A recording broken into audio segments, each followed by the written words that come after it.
Sunt mai multe procedee de realizare a unui circuit imprimat. Eu personal îl folosesc pe cel mai vechi, să spun. Adică, ce folosesc? Folosesc pur și simplu bitum dizolvat în benzină și corodarea se face cu acid azotic diluat într-o anumită proporție cu apă. Folosesc această metodă de mulți ani și cred că și din cauza obișnuinței îl prefer. Depunerea bitumului se va face cu o peniță.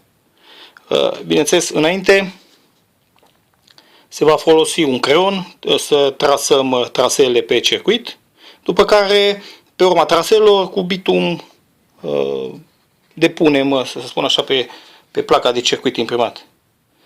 Acum, eu folosesc a doua etapă, să zic, adică nu mai trec cu creionul trasele, ci pur și simplu mă apuc la trasarea lui. Dar, înainte de această etapă, trebuie să facem altceva.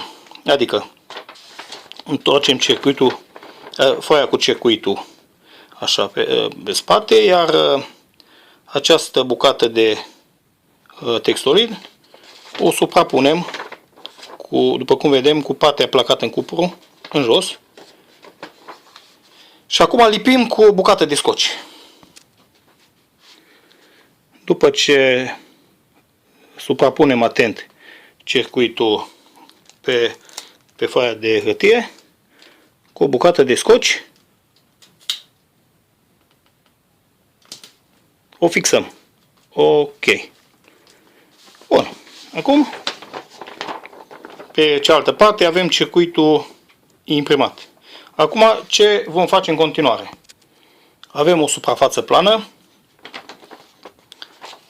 Punem aici tot ansamblu, să zic așa, foaie de hârtie, respectiv circuitul imprimat. Și cu această unealtă vom trece, și bineînțeles ne ajutăm și de un ciocănel, să punctăm pentru a marca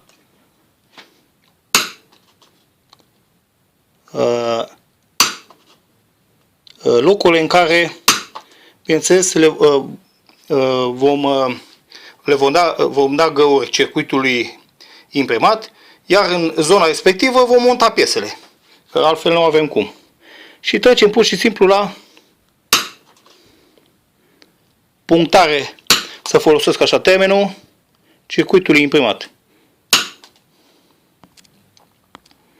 După ce am terminat de punctat, să spun așa, placa, verificăm dacă nu a rămas un loc nemarcat și acum vom desface circuitul de pe foaia de hârtie.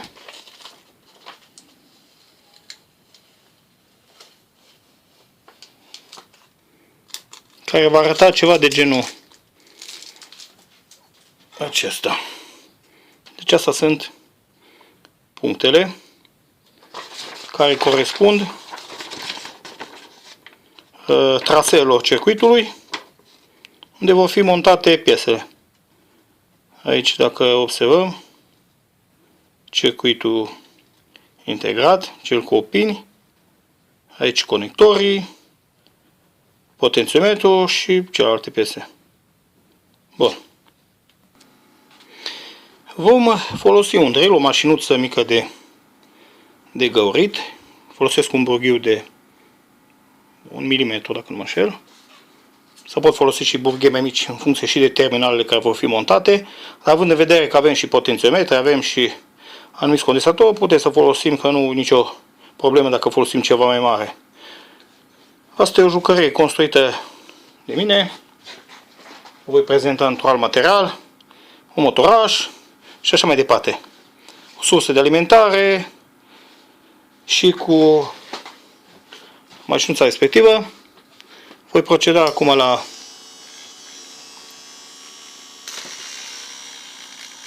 găurirea hăcii.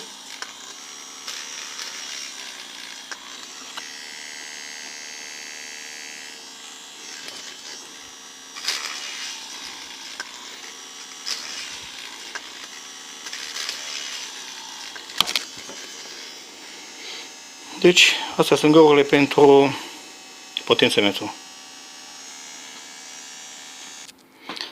Așa, după ce am practicat aceste găuri în circuitul imprimat, următoarea etapă, cu șmirgăl foarte fin, curățăm, să zic așa, oxidul de pe această suprafață pentru a trece la cealaltă etapă, depunerea, în cazul de față, bitumului și realizând traseele pentru circuitul imprimat. Deci, cum am spus, curățăm suprafața.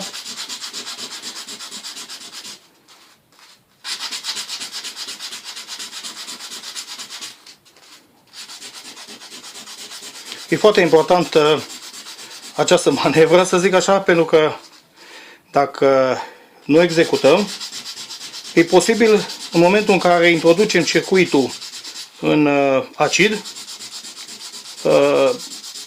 lipirea, să spun așa, a traseelor pe circuit să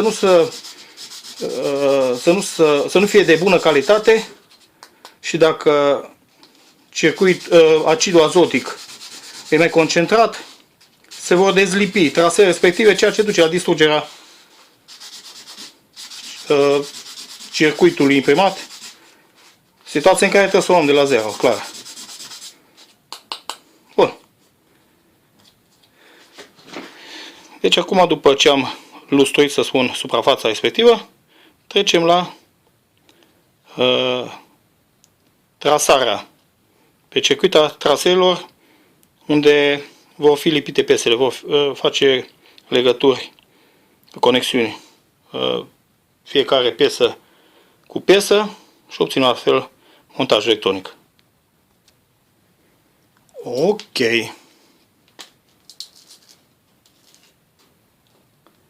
Desfacem cutiuța cu maimuțe. Așa. Am introdus penița în substanța respectivă și, după cum vedem, depunerea este foarte simplă.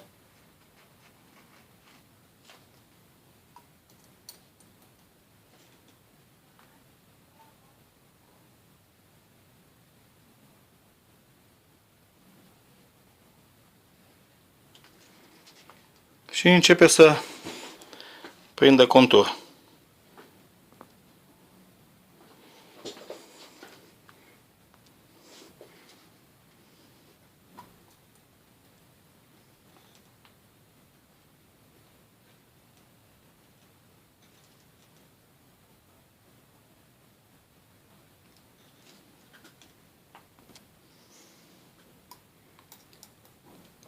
Continuăm realizarea circuitului imprimat.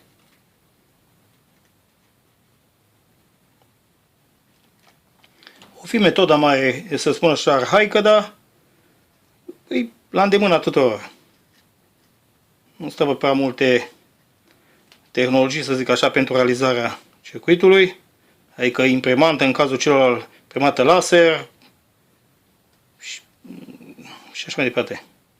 Deci e simplu.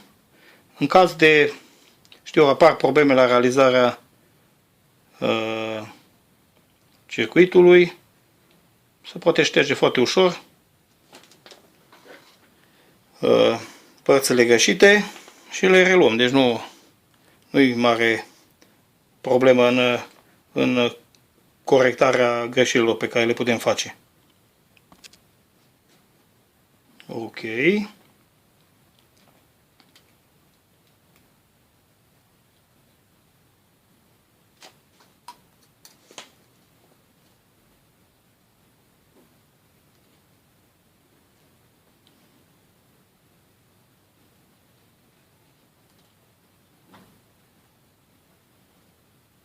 Aici necesită un pic de experiență.